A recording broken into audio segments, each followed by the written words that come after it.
नमस्कार भक्तांनो, शेगाव दरबारच्या सर्व भाविक भक्तांचे मनापासून स्वागत. भक्तांनो, आषाढ महिन्यातील कामिका एकादशी ही तीच एकादशी आहे जेव्हा पांडुरंगाच्या दर्शनासाठी प्रत्येक वारकऱ्याचे मन व्याकुळ झालेले असते.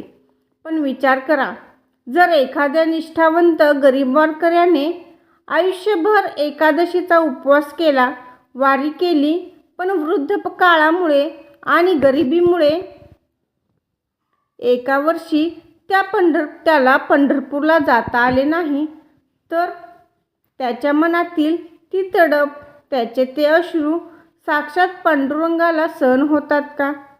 कामिका एकादशीच्या एका पावन दिवशी असाच एक वृद्ध वारकरी शेगावच्या भूमीवर ढसाढसा रडत होता. त्याच्या पायात ताकद नव्हती, खिशात दमडी नव्हती. तो गजानन महाराजांच्या चरणी कोसळला आणि म्हणाला, बाबा, माझी वारी चुकली, मला पांडुरंग भेटला नाही. आणि त्या क्षणी शेगावच्या त्या पावनभूमीवर एक असा न भूतो न भविष्यती चमत्कार घडला. त्याने तिथे उपस्थित असलेल्या सर्वांचे डोळे पाण्याने भरून आले. साक्षात आपल्या शेगावच्या रायाने, अंतर्यामी गजानन महाराजांनी त्या गरीब वारकऱ्याला शेगावातच साक्षात विठ्ठल रुक्मिणीचे सुगुण साकार दर्शन घडवून आणले. महाराजांनी हा चमत्कार कसा घडवला? त्या गरीब वारकऱ्याची निष्ठा काय होती? आणि कामिका एकादशीला शेगावात पंढरपूर कसे अवतरले? जर तुम्ही वारकरी असाल, गजानन महाराजांचे सच्चे भक्त असाल, तर हा व्हिडिओ एक सेकंदही स्किप न करता शेवटपर्यंत पहा, कारण आजची ही सत्यकथा तुमच्या डोळ्यात भक्तीचे अश्रू आणल्याशिवाय राहणार नाही. भक्तांनो, आषाढ महिन्यातील कृष्ण पक्षातील एकादशी म्हणजेच कामिका एकादशी. वारकरी संप्रदायात एकादशीला साक्षात परब्रह्माचे रूप मानले आहे. आषाढी वारी झाल्यानंतर येणारी ही कामिका एकादशी भक्तांसाठी अतिशय अलौकिक असते. पांडुरंगाच्या भेटीची आस घेऊन लाखो वारकरी पंढरीची वाट धरतात. ज्याच्या अंगात ताकद आहे तो चालत जातो, ज्याच्याकडे पैसे आहे तो वाहनाने जातो, पण ज्याच्याकडे ना पैसा आहे ना शरीरात ताकद, पण हृदयात मात्र साक्षात पंढरपूर ठासून भरला आहे, अशा भक्ताचे काय? संतांनी नेहमी सांगितले आहे, देव भावाचा भुकेला असतो, वैभवाचा नाही. आणि हाच भाव सिद्ध करण्यासाठी आपल्या शेगावच्या सद्गुरू गजानन महाराजांनी भक्तांना वेळोवेळी अनुभूती दिली आहे. ही सत्यकथा आहे वर्धा जिल्ह्यातील एका लहानशा गावातील नामाजी नावाच्या गरीब वारकऱ्याची. नामाजी अत्यंत गरीब होता, पण त्याचे विचार आणि त्याची भक्ती श्रीमंत होती. लहानपणापासून त्याने आषाढी वारी कधीही चुकवली नव्हती. पण काळ बदलला, नामाजींचे वय झाले, अंगातील ताकद संपली, डोळ्यांची दृष्टी मंदावली आणि गरिबीमुळे उपजीविकेचे साधनही उरले नाही. यावर्षी कामिका एकादशी जवळ आली होती. गावातून सर्व वारकरी पंढरपूरकडे निघाले होते. नामाजींनीही जाण्याचा प्रयत्न केला, पण 2 पावले चालतात त्यांच्या पायातील त्राण निघून गेले आणि ते खाली कोसळले. गावकरी म्हणाले, नामाजी, आता तुमचे वय झाले आहे, आता तुम्ही पांडुरंगाला जाऊ शकत नाही, घरीच बसा आणि विठ्ठलाचे नाव घ्या. नामाजींच्या डोळ्यातून अश्रूंच्या धारा वाहू लागल्या. ते मनात म्हणाले, हे पांडुरंगा, माझ्याकडून कोणती चूक झाली की या कामिका एकादशीला मला तुझे दर्शन लाभत नाहीये? कोणीतरी नामाजींना सांगितले, नामाजी, पंढरपूर दूर आहे, पण शेगाव जवळ आहे. शेगावचे गजानन महाराज म्हणजेच साक्षात पंढरीचा विठ्ठल आहे, तुम्ही तिथे जा. नामाजींच्या मनात आशेचा किरण जागला.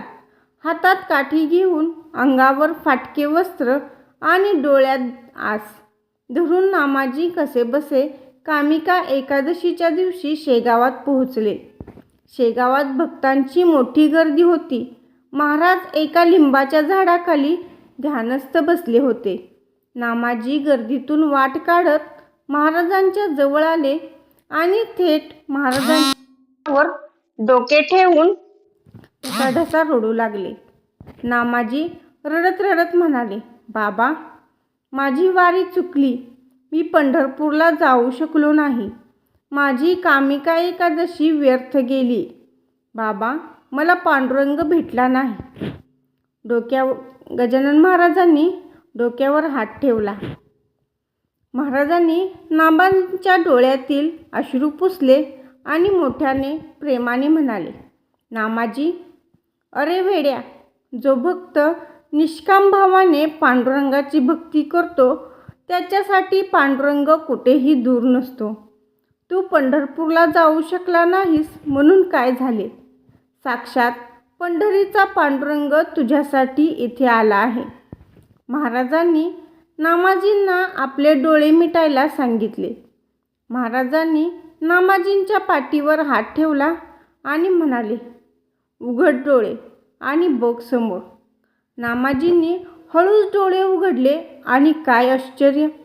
जिथे गजानन महाराज उभे होते तिथे नामाजींना गजानन महाराज न दिसता साक्षात कटेवर हात ठेवून उभा असलेला विठू माऊली आणि शेजारी रुक्मिणी माता दिसली. विठ्ठलाच्या गळ्यात तुळशीची माळ, डोक्यावर मुकुट आणि चेहऱ्यावर तेच मंद हास्य. नामाजी स्तब्ध झाले. त्यांच्या तोंडून शब्द निघेना. ते थेट त्या विठ्ठलाच्या चरणी कोसळले.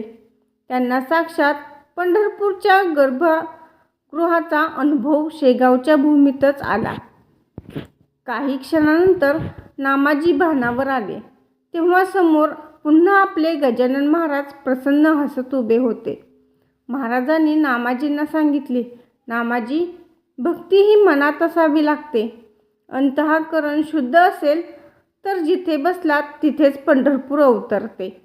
भक्तांनो, संत दासगणू महाराज श्री गजानन विजय ग्रंथात स्पष्ट लिहितात की गजानन महाराज आणि पांडुरंग यांच्यात तीळमात्रही भेद नाही. कामिका एकादशीच्या या पावन प्रसंगी ही कथा आपल्याला शिकवते की जर तुमच्याकडे पैसा नसेल, तुम्हाला मोठ्या मंदिरात जाणे शक्य नसेल, तरीही निराश होऊ नका. तुमच्या घरातील छोट्याशा देवासमोर बसून जर तुम्ही श्रद्धेने गण गणात बोते किंवा श्री रामकृष्ण हरी जप केलात तर देव तुमच्या घरी धावून येईल.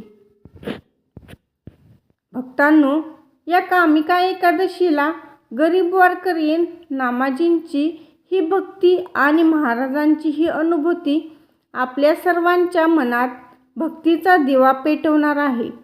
आपला हा शेगाव दरबार परिवार दिवसेंदिवस मोठा होत आहे आणि महाराजांची भक्ती घरोघरी पोहोचत आहे.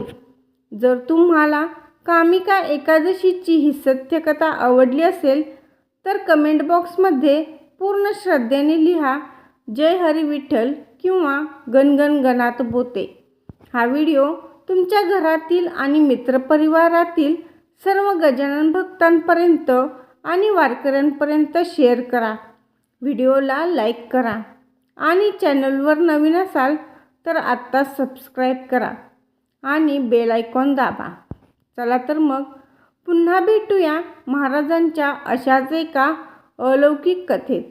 अनंतकोटी ब्रह्मांड नायक महाराजाधिराज योगीराज परब्रह्म सच्चिदानंद भक्त प्रतिपालक शेगाव निवासी श्री संत गजानन महाराज की जय.